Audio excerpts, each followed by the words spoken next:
Good afternoon विद्यार्थियों। आज का हमारा जो प्रकरण है अवधान विकृति, इसके बारे में आपने देखा पढ़ा। अवधान विकृति क्यों होती है, अवधान विकृति की जो परिभाषाएं हैं इनके बारे में अध्ययन किया। साथ ही साथ आपने पढ़ा अवधान विकृति के बारे, इनके कारण, इनकी रोकथाम, इनकी हमने बात की। अब बात आती है कि अभिभावकों एवं शिक्षकों के लिए अवधान विकृति वाले जो बच्चे होते हैं, एडीडी और एडीएचडी वाले जो बच्चे हैं, उनकी हम किस प्रकार से रोकथाम करें। हम यह देखें कि ऐसे बच्चे जिनके अंदर ऐसी समस्याएं हैं, अटेंशन संबंधी यदि समस्याएं बालकों के अंदर है, तो बालक को यदि शिक्षकों के द्वारा यदि कोई भी व्यवहार सिखाया जाता है तो बालक उस व्यवहार को नहीं कर पाता है। तो इसके लिए हमें यहाँ पर अभिभावकों और शिक्षकों के लिए कुछ ऐसे टिप्स बताए गए हैं, या अभिभावक और शिक्षक इस प्रकार से बच्चों के लिए कुछ कार्यक्रम, कुछ चिकित्सा पद्धति इनका उपयोग करते हैं, कुछ ऐसे मेथड्स जिनका उपयोग करते हैं जिससे बच्चे के अंदर अटेंशन पावर बढ़ सके और बच्चा उन व्यवहारों को करना सीखे जो व्यवहार बच्चा करना चाहता है।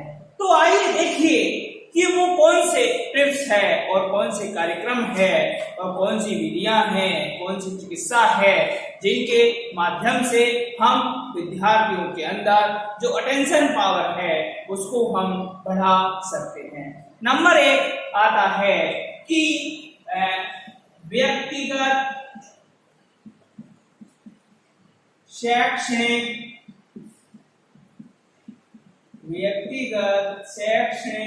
कार्यक्रम। आप देखिए कि ये जो कार्यक्रम है इसके माध्यम से हम बच्चों के अंदर अटेंशन पावर बढ़ा सकते हैं। किस प्रकार से, आप देखिए कि ये जो व्यक्तिगत शैक्षणिक कार्यक्रम है, इंडिविजुअलाइज्ड एजुकेशनल प्लान, इसके अंतर्गत बच्चे से संबंधित जितनी भी जानकारी होती है वह सभी जानकारी इस कार्यक्रम के अंतर्गत होती है। बच्चे का केस हिस्ट्री इसके अंदर होती है कि बच्चे का जन्म कहाँ हुआ, कैसे हुआ, क्यों, मतलब कब हुआ और उसको वहां क्या क्या समस्याओं का सामना करना पड़ा, वर्तमान में बच्चा कौन सी चिकित्सा ले रहा है, कौन सी थेरेपी बच्चे को दी जा रही है, और साथ ही साथ यहाँ पर बच्चे का परिवार के बारे में, खेल के बारे में, समाज के बारे में, परिवार के जो सदस्य हैं उनकी महत्वाकांक्षा, इन सब यहाँ पर उन सब की डिटेल इस कार्यक्रम के अंतर्गत रहती है। साथ ही साथ इस कार्यक्रम के अंतर्गत बालकों को वांछनीय व्यवहार और अवांछनीय व्यवहार इनके बारे में भी इसमें रहता है कि किस प्रकार से शिक्षक ने शॉर्ट टर्म गोल और लॉन्ग टर्म गोल के माध्यम से बालक को सिखाया, बालक किस प्रकार से सीख रहा है, और 3 महीने का जो उसका रिपोर्ट चार्ट है वह भी हमारे व्यक्तिगत शैक्षणिक कार्यक्रम के अंतर्गत रहता है। हम यहाँ पर जो अभिभावक होता है वह शिक्षक की सहायता से बच्चे के लिए आईपी कार्यक्रम का निर्माण करता है। आईपी कार्यक्रम के अंतर्गत ओटी, पीटी और एसटी और psychologist, special educator, social worker, ये सब एक साथ काम करते हैं और बच्चे में यदि कोई भी समस्या है, शारीरिक समस्या, मानसिक समस्या, संवेगात्मक समस्या, संज्ञानात्मक समस्या, और इन सभी समस्याओं का निवारण किया जाता है और उन समस्याओं का निदान और उपचार भी किया जाता है। बच्चे में किस प्रकार की समस्या है, यदि यहाँ पर बच्चे में आप देखिए कि यदि बिहेवियर समस्या है तो हम बच्चे के लिए, क्योंकि यहाँ पर जो बच्चा है इसके अंतर्गत एडीएचडी की समस्या है यानी अटेंशन पावर की समस्या है, तो हम अटेंशन पावर बालकों के अंदर एक व्यक्तिगत शैक्षणिक कार्यक्रम बनाकर इसके माध्यम से हम बच्चों के अंदर इस अटेंशन पावर क्षमता को क्या कर सकते हैं, बढ़ा सकते हैं। दूसरा आता है व्यवहार रोकथाम। व्यवहार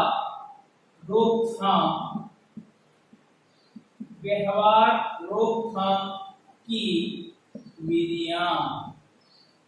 व्यवहार रोकथाम की जो विधियां हैं जिसके माध्यम से बालक के अंदर जो समस्यात्मक व्यवहार होते हैं उन व्यवहारों को रोका जाता है। यहाँ पर हम कुछ ऐसे बिहेवियर मॉडिफिकेशन टेक्निक्स है जिनका हम उपयोग कर सकते हैं। बालक को हम यहाँ पर टाइम आउट मेथड्स का उपयोग कर सकते हैं, इग्नोरिंग टेक्निक्स का उपयोग कर सकते हैं। इनके माध्यम से हम बालकों के अंदर समस्यात्मक व्यवहारों को कम कर सकते हैं। साथ ही साथ बालक के अंदर जो अटेंशन पावर क्षमता है उसको भी व्यवहार परिमार्जन तकनीकों के माध्यम से हम उनको भी क्या कर सकते हैं, बढ़ा सकते हैं। इसके बाद अगला आता है अभिभावक प्रशिक्षण। यहाँ पर आप देखिए कि अभिभावक प्रशिक्षण की बात यहाँ पर की गई कि जो ऐसे अभिभावक जो बच्चों को घर पर ही क्या देंगे, ट्रेनिंग देंगे, और बच्चों को ट्रेनिंग करने के लिए बालकों के माता पिता को ट्रेनिंग दी जाएगी किस प्रकार से बालकों को अटेंशन पावर क्षमता बढ़ाई जाए। आप देखिए अब जो चीज विद्यालय में जो अध्यापक सिखा रहा है वही चीज क्या करेंगे, हम माता पिता को कहेंगे कि आपको भी यही पावर या जो अटेंशन थेरेपी है यही आपको घर देनी है।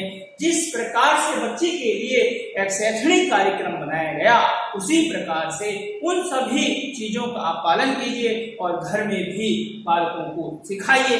और बालक यदि कोई भी ऐसी समस्या का व्यवहार करता है रीइंफोर्समेंट का, रिवार्ड का उपयोग कीजिए। यदि गलत व्यवहार करता है तो नकारात्मक भी और सकारात्मक भी दोनों प्रणालियों का उपयोग करते हुए बालकों के अंदर जो समस्यात्मक व्यवहार है, अति चंचलता है, उसको कम करने का प्रयास किया जाता है।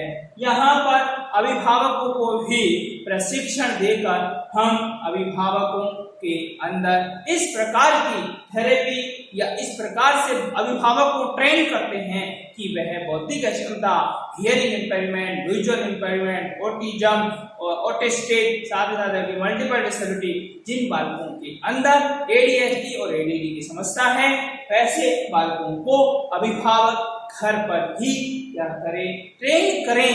और यहाँ पर अभिभावकों को भी प्रशिक्षण दिया जाता है जिनके माध्यम से हम हमारे बच्चे के व्यवहार में ऐसा सुधारात्मक प्रयास कर सकते हैं। इसके बाद बात आती है योग चिकित्सा। आप देखिए कि जो योग है, योग के माध्यम से भी आपने देखा कि हम बालक के अंदर अटेंशन पावर क्षमता को बढ़ा सकते हैं। योगा आपने सुना होगा, योगा के माध्यम से बालक के अंदर उसका समग्र विकास किया जा सकता है। उसके अंदर जो बिहेवियर है, जो समस्यात्मक व्यवहार है, इनको भी सुधारा जा सकता है। और बालकों के अंदर जो व्यवहार है उनको भी हम देखते हैं कि बालक किस प्रकार से व्यवहार कर रहा है, किस प्रकार से वो व्यवहार नहीं कर रहा है, इन सब में भी सुधार किया जा सकता है। तो योग चिकित्सा है जिन बालकों के अंदर समस्यात्मक व्यवहार है, ऐसे बालकों को हम योग चिकित्सा के माध्यम से बालकों में सुधार कर सकते हैं, जिनके माध्यम से बालकों के अंदर जो समस्यात्मक व्यवहार है उनको हम क्या कर सकते हैं, कम कर सकते हैं। तो यहाँ पर बालकों को योग चिकित्सा भी देनी चाहिए। योग चिकित्सा के माध्यम से बालकों के अंदर जो ऐसे व्यवहार हैं जो स्वयं को और दूसरे को नुकसान पहुंचाते हैं, ऐसे व्यवहारों को भी हमें कम करना चाहिए। तो वो सब क्या है, योग थेरेपी। हम बालकों को योगा थेरेपी के माध्यम से बालकों के अंदर अटेंशन जो पावर है उसको भी हम बढ़ा सकते हैं। फिर ये आता है नंबर 5, औषधीकरण। यहाँ पर कुछ ऐसी दवा आयुर्वेदिक में है जिनके माध्यम से हम बालकों के अंदर अटेंशन पावर जो क्षमता है वह बढ़ाने का कार्य है। क्योंकि हम बालकों को इस प्रकार की दवाइयों का सेवन कराएं जिससे क्या होता है, साथ ही साथ दवाइयों के साथ साथ बालक की जो दिनचर्या है उसमें भी हम नियमित रूप से सुधार करें। जब हम इस प्रकार की प्रक्रिया अपनाएंगे तो बालकों के अंदर निश्चित तौर पर ही बालकों में क्या होगा, जो उनका अटेंशन पावर है वह क्या होगा, बढ़ेगा। और साथ ही साथ बालकों के अंदर एडीडी, एडीएचडी की जो समस्या है उसमें सुधार होगा और बालक हर व्यवहार को करने की कोशिश करेगा जो एक अध्यापक के द्वारा, एक अभिभावक के द्वारा बच्चे को सिखाया जा रहा है। हम इस प्रकार की समस्याओं से निजात पाने के लिए ये सभी थेरेपियों का उपयोग करेंगे। इसके साथ साथ आगे देखिए, फिर इसके बाद आगे जो बात की जाती है,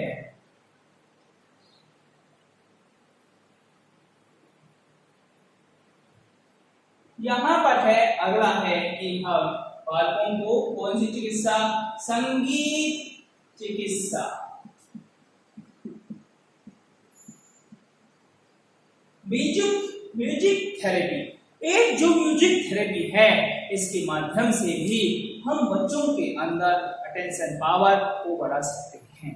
ये म्यूजिक थेरेपी है। यदि बालक, आप देखिए, यदि आप तनाव मुक्त है, किसी चिंता से ग्रस्त है, तो आप सोते टाइम गाने सुनिए।